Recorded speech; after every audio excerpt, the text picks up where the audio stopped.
Hi, if you're here, I just want you to trust that the universe has put you here for a reason, and that I'm going to give you a message that you truly need to hear. I've been praying for the last 10 minutes that God will guide me and put me in front of a collective who needs to hear this message. So I'm the author of Look, You Want to Be Happy. It is a journal type workbook that is 52 weeks to a fulfilled, happier life. I'm just going to intuitively open up to a lesson, and we're going to go through that lesson, and then I'll give you, after I read the lesson, I'll give you a couple homework tips that are like micro actions that you can start to do in your everyday life that will begin to help to lead you to a more fulfilled, happy version of yourself. So I just intuitively opened up, to two different lessons, and I'm actually going to go back and do this lesson. So week 24, which these don't, it doesn't mean anything really. It's just week 24 lesson. The title of the lesson is Stop Eating All the Cake. You buy a cake from the world famous baker. The cake is the most beautiful cake that you've ever seen. It's your favorite flavor and baked to perfection. You go home and decide to have a slice. When the cake hits your mouth, something happens and you just can't stop eating it. You eat the whole cake in one sitting. YOLO. Then it hits you. The nausea sets in. You feel awful. Why in the hell did you do that? You're sick the rest of the day and the night. You never want to look at another piece of cake for the rest of your life. You swear off cake, and when someone mentions it, you cringe. Newsflash, it wasn't the cake. You did it to yourself. The cake was everything and more, but you ruined it. We do this a lot to ourselves. We ruin the good things in our lives, and we do this for a couple of reasons. One, we have no self-control, especially these days. It's no secret we live in an instant gratification type of world. The world is at our fingertips, literally. We get a hit of dopamine and all hell breaks loose. The other reason is we seek outside validation all day long. We look for happiness in all things and people outside of us. The combination of these two things are a dangerous drug. I'm not just talking about food or shopping, but our energy.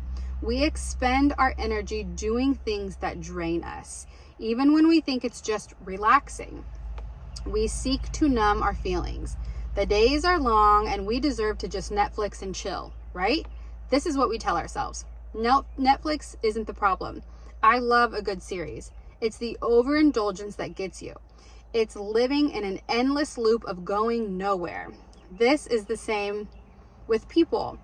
And I have been no stranger to this one, putting all of my energy into one person. For a long time, I had no idea who I was outside of a relationship. I have spent my whole life being in relationships or seeking relationships, then finding that one person and putting all of my energy into it. And then, God forbid, they have any kind of life outside of me. I would take it so personal. Like, what do you mean you have friends and you want to spend time with them? Why can't I go? The point of all this is to stop putting all of your eggs into one basket. Creating internal boundaries will help set you up for a fulfilling life. Sprinkle a little of your energy there and a little of your energy here. So stop eating all the damn cake. The way that I wrote the book, it is 52 weeks of lessons, just like that one I read just there. And then the majority of the lessons are filled with 7 days of homework. So each day you will have a homework step, or I like to call them like micro actions, because a lot of times in order to change your life, in order to create miracles in your life, you don't have to uphaul everything and like have this big crazy aha moment. It's in the micro actions that you take every day that compound over time that generate huge changes. And I always tell people, like, give yourself a year of being selfish, a year of doing this work, a year of focusing on yourself, your energy, your happiness. I guarantee you, your life will never be the same. You will start to produce miracles in your life. And honestly, what's good for you is good for the collective. So I have 4 boys, and the best thing I ever did for myself was become selfish, learn to love myself, do these micro actions, And literally I've done everything in this book in the past year, and my life has completely fucking changed. And I'm so passionate in helping other, especially women and moms, but really anybody. But, you know, I'm a mom, so that's who I can relate to the best. But I'm so passionate in helping other women and moms find their happiness and fulfillment, because I just think it's so important, especially when raising kids, because you lead by example, right? They follow whatever you are physically doing, whatever actions you're taking, they're seeing that. So that was, like I said, that was the week 24, Stop Eating the Cake. The way that the book is written, you can start from front to back and go all the way through 52 weeks, or you can just kind of intuitively open up to a page, read, do a couple lessons or a couple homework actions that week, and then you can go on to another lesson. Like, whatever you do, I'm just begging, give yourself a year. I know a year sounds like a long time, but like, think about it, it's fucking not. We know life goes so fast. So I'm going to give you just one homework session for today. You know what? No, I'm going to do, here's what I'm going to do. I'm going to list all 7 each day. You can go through, you can screenshot this, save this video, each day do a homework assignment, and then I post these videos every Monday, and we'll kind of come back. I think I'm going to start doing it like this every Monday. So let me know if this resonates with you, and we'll kind of go. Day 1, write down 3 things you tend to overdo. The things that feel good in the moment but leave you drained, sick, or resentful. Examples: binge watching TV, gossiping, texting an ex, people pleasing, overgiving, etc. So that's day 1. You're just going to write down the 3 things that you tend to overdo. Day 2, for each item on your list, ask, what am I trying to avoid when I do this? What emotion am I numbing, or what need am I trying to meet? Day 3, make a list of everything you gave your energy to today. People, activities, apps on your phone, habits. Then circle anything that left you feeling drained or resentful. Star anything that made you feel fulfilled or at peace. This is your personal energy blueprint.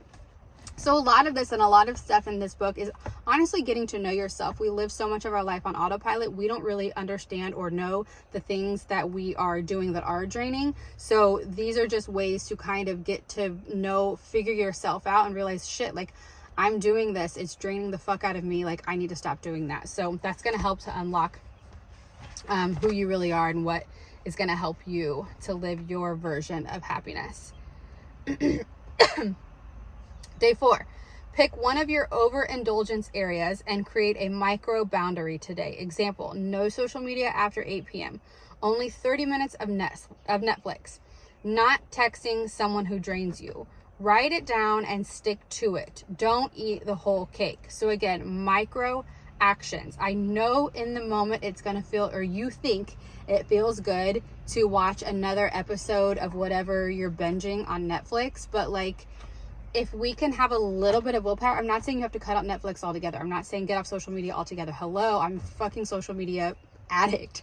But like, in moderation, stop putting all of your energy into the same fucking things that are essentially, you're living the same life in repeat over and over and over again. If you are completely unfulfilled with your life, skip this video, move the hell on. But if you feel like something's missing, this is all for you.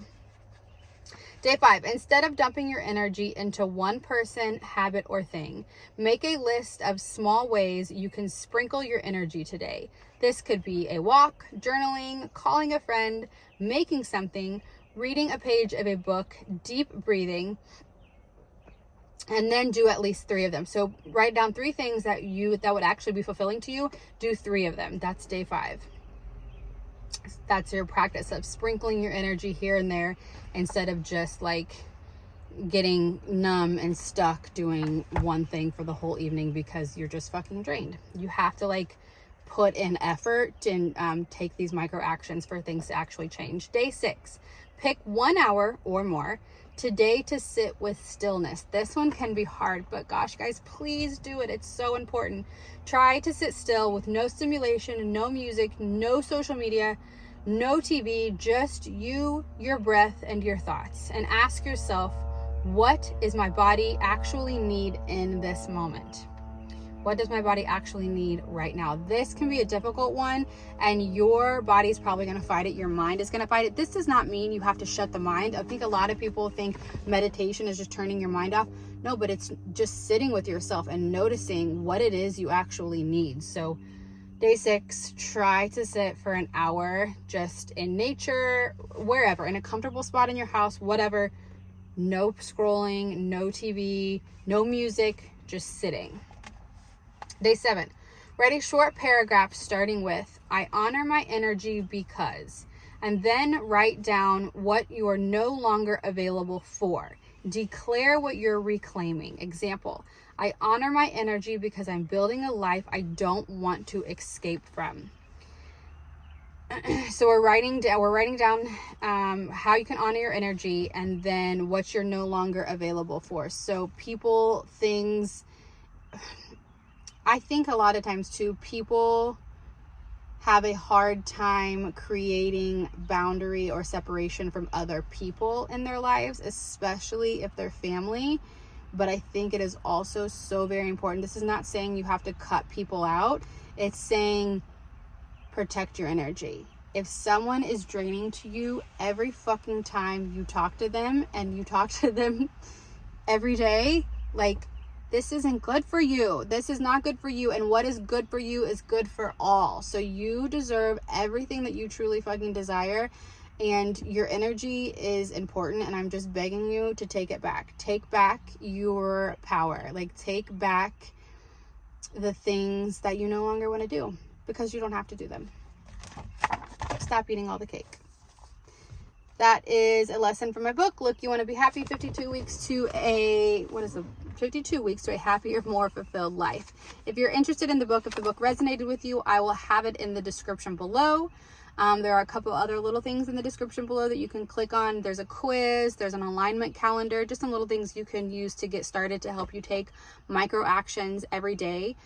Because I just truly, truly believe you deserve all good things, and I want to help you live the life that you desire. Love you guys. Let me know if this resonated. Share it so you have all the homeworks. Send it to a friend who you think this would resonate with, and come back next Monday for more.